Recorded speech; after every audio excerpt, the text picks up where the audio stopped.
ನಗರಿಯಲ್ಲಿ ಹಲಸಿನ ಹಣ್ಣು, ಹಲಸಿನ ಗಿಡಗಳಿಗೇನು ಕಡಿಮೆ ಇಲ್ಲ. ಆದರೆ ನಗರದ ಸರ್ವೇಶ್ ರಾವ್ ಎಂಬ ವಿಶೇಷ ಹಣ್ಣಿನ ಮರಗಳ ಆಸಕ್ತರೋರ್ವರು ಥೈಲ್ಯಾಂಡ್ನಿಂದ ತಂದ ಗಿಡವನ್ನ ಬೆಳೆಸಿ ಇದೀಗ ಹಣ್ಣಿನ ಸ್ವಾದವನ್ನ ಆಸಕ್ತರಿಗೆ ಹಂಚಿದ್ದಾರೆ. ಸರ್ವೇಶ್ ರಾವ್ ಗಿಡಗಳ ಆಸಕ್ತರು ಮಾತ್ರವಲ್ಲ, ಗಾಳಿಪಟ ಹಾರಿಸುವ ಉಮೇದು ಇರೋರು.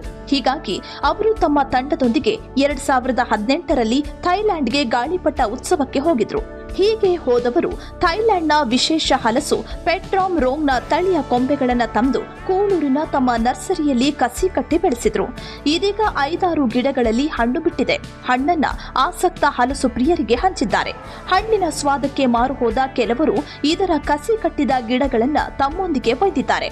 ಈ ದಿವಸ ನಾನು ಪೆಟ್ರಾಮ್ ರೋಂಗ್ ಎಂಬ ತಳಿಯನ್ನು ಇಲ್ಲಿ ಹಣ್ಣಾದದನ್ನು ಕಟ್ ಮಾಡಿ ಜನರಿಗೆ ಅದನ್ನು ಸ್ಯಾಂಪಲ್ ಕೊಟ್ಟು ಗಿಡವನ್ನು ಕೊಡ್ತಾ ಇದ್ದೇವೆ.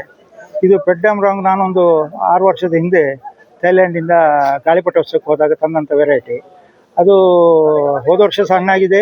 ಈ ವರ್ಷ ಇದು ಇನ್ನೊಂದು 3 ಹಣ್ಣಿದೆ. ಎಲ್ಲ ಹಣ್ಣಾಗಿ ಮುಗಿತಾ ಬಂತು. ಈಗ ಇದರದ್ದು ವಿಶೇಷ ಏನಂತ ಹೇಳಿದರೆ, ನಿಮಗೆ ಫೆಬ್ರವರಿಯಲ್ಲಿ ಹಣ್ಣು ಬರ್ತದೆ, ಏಪ್ರಿಲ್ ಒಳಗೆ ಮುಗಿದಾಗ್ತದೆ. ನಿಮಗೆ ಮಳೆ ಬರುವಾಗ ಹಣ್ಣಿರೋದಿಲ್ಲ. ಮಳೆ ಮೊದಲೆಲ್ಲ ಕಾಲ. ಹಾಗಾಗಿ ನಾವು ಯಾವುದೇ ಹಲಸು ಮೇಳಕ್ಕೆ ಹೋಗುವಾಗ ನಮಗೆ ಇದ್ರದ್ದು ಹಣ್ಣು ಸಿಕ್ಕೋದಿಲ್ಲ. ಹಣ್ಣು ಕೊಡಲಿಕ್ಕೆ ಗಿರಾಕಿಗಳಿಗೆ ಆಗೋದಿಲ್ಲ.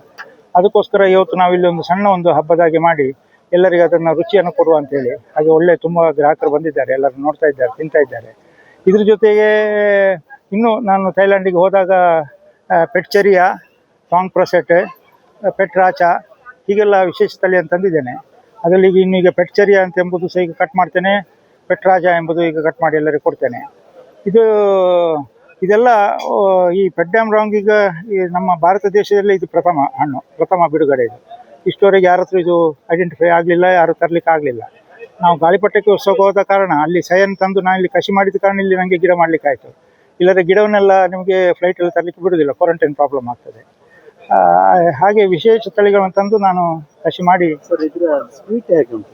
ಆ ಸ್ವೀಟ್ ಉತ್ತಮ ಸ್ವೀಟ್ ಉಂಟು. 28ರಿಂದ 30 TSS ಬರ್ತದೆ. ಆದರೆ ಅದಕ್ಕಿಂತ ಸಿಹಿ ಇರುವಂಥದ್ದು ನಮ್ಮ ಹತ್ರ ಇಲ್ಲಿ ಉಂಟು. 45 TSS ಸಹ ಉಂಟು, ಇಲ್ಲ ಅಂತಲ್ಲ. ಆದರೆ ಅದು ಬರೀ ಸ್ವೀಟ್ನೆಸ್ ಇಂಪಾರ್ಟೆಂಟ್ ಅಲ್ಲ. ನೀವು ಯಾವುದೇ ವಿದೇಶ ತಳಿಗೆ ಹೋದರೂ ಮೀಡಿಯಂ ಸ್ವೀಟ್ ಬೇಕು ಅವರಿಗೆ. ಅದು ಒಂದು ತಿಂದರೆ ಬಾಯಿ ಕಟ್ಟುವಂಥ ಸ್ವೀಟ್ ಅವರು ಇಷ್ಟಪಡೋದಿಲ್ಲ. ಪುನಃ ತಿನ್ನುವಂತೆ ಆಗಬೇಕು ಅಂಥ ಸ್ವೀಟ್ ಬೇಕು. ಮತ್ತು ಇದರಲ್ಲಿ ದಪ್ಪ ತೋಳೆ ಉಂಟು, ಸಣ್ಣ ಬೀಜ, ಉತ್ತಮ ವೆರೈಟಿ, ಮತ್ತು ಬೇಗ ಬರೋ ವೆರೈಟಿ. ಹಾಗಾಗಿ ಇದನ್ನು ಕಮರ್ಷಿಯಲ್ ಆಗಿ ಮಾಡಲಿಕ್ಕೆ ಒಂದು ಸೂಕ್ತ ವೆರೈಟಿ ಅಂತ ನಮ್ಮ ಅಭಿಪ್ರಾಯ. ಈ ಹಣ್ಣಿನ ಸ್ವಾದವನ್ನು ಅನುಭವಿಸಬೇಕೆಂದೇ ಬೆಂಗಳೂರಿನಿಂದ ವೀಣಾ ಅನ್ನೋರು ಬಂದಿದ್ದಾರೆ. ಜೊತೆಗೆ ಇದರ ಗಿಡಗಳನ್ನ ತೆಗೆದುಕೊಂಡಿದ್ದಾರೆ. ಈ ಸಸಿಯು 3 ವರ್ಷಗಳಲ್ಲಿ ಕಾಯಿ ಬಿಡುತ್ತೆ ಎಂದು ಸರ್ವೇಶ್ ರಾವ್ ಹೇಳ್ತಾರೆ. ನಾವು ಈ ಥೈಲ್ಯಾಂಡ್ ವೆರೈಟಿ ಹಲಸಿನ ಹಣ್ಣು ತಗೊಳ್ಳಿಕ್ಕೆ ಅಂತ ಬೆಂಗಳೂರಿಂದ ಬಂದಿದ್ದೇವೆ. ನಮಗೆ ಅವರು ಮುಂಚಿನಿಂದ ಪರಿಚಯ, ಸರ್ವೇಶ್ ಅವರು. ಸೊ ಅದು ಅಡ್ವರ್ಟೈಸ್ ನೋಡಿದೆವು. ಸೊ ಬರಲೇಬೇಕು ಅಂತ ಅನಿಸಿತು. ನಾವು ಎಲ್ಲೂ ಈ ವೆರೈಟಿ ನೋಡಿರಲಿಲ್ಲ. ಹಣ್ಣುಗಳಲ್ಲಿ ಹಲಸಿನ ಹಣ್ಣು ನಮಗೆ ತುಂಬ ಇಷ್ಟ. ನಾನು ಪ್ರಾಪರ್ ಮೂಡುಬಿದ್ರಿ. ಅದರಿಂದ ನಮಗೆ ಹಲಸಿನ ಹಣ್ಣು, ಮಾವಿನ ಹಣ್ಣು ತುಂಬ ಇಷ್ಟ. ಹಾಗೆ ತಗೊಳ್ಬೇಕು, ಇಲ್ಲಿ ಎಲ್ಲೂ ಇರಲಿಲ್ಲ ಈ ವೆರೈಟಿ. ಆ ವೆರೈಟಿ ನೋಡೋಣ ಅಂತ ಬಂದೆವು. ಟೇಸ್ಟು ಮಾಡಿದೆವು. ಈಗ ಒಂದು 8 ಗಿಡ ಹೇಳಿದ್ದೇವೆ, ತಗೊಂಡು ಹೋಗ್ತಿದ್ದೇವೆ ಊರಿಗೆ. ನನ್ನ ಕಸಿನು ಅವರು ಬಂದಿದ್ದಾರೆ, ಅವರಿಗೆಲ್ಲ ಕೊಟ್ಟು ಎಲ್ರಿಗೆ ತಿನ್ನೋಣ ಅಂತ. ತುಂಬ ಟೇಸ್ಟ್ ಇದೆ, ತುಂಬ ಸ್ವೀಟ್ ಇದೆ. ಸೋಳೆ ಎಲ್ಲ ತುಂಬ ದಪ್ಪಗಿದೆ, ಕಲರು ಚೆನ್ನಾಗಿದೆ, ತುಂಬ ಸೂಪರ್ ಟೇಸ್ಟ್ ಇದೆ. ಹೊಸ ತಳಿಯ ಹಣ್ಣಿನ ಗಿಡಗಳನ್ನು ಪರಿಚಯಿಸುವ ಮೂಲಕ ಸರ್ವೇಶ್ ರಾವ್ ಅವರು ಕೃಷಿ ಕ್ಷೇತ್ರದಲ್ಲಿ ವಿಭಿನ್ನ ಪ್ರಯೋಗ ನಡೆಸಿದ್ದಾರೆ.